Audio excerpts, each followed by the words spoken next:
حسين، وكاين زوج مسلسلات اللي هي سهيلة بلاشاب ولينا بودرع.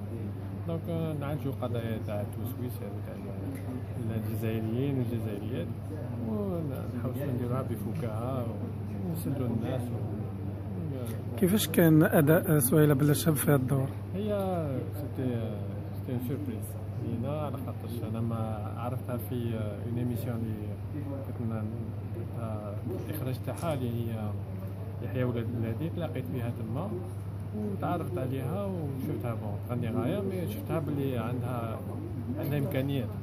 دونك اقترحت عليها ان رول وقبلت، وفينالمون سيتي اون بون سوربريز باسكو elle a une capacité énorme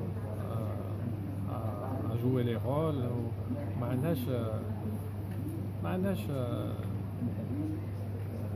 الرهبة.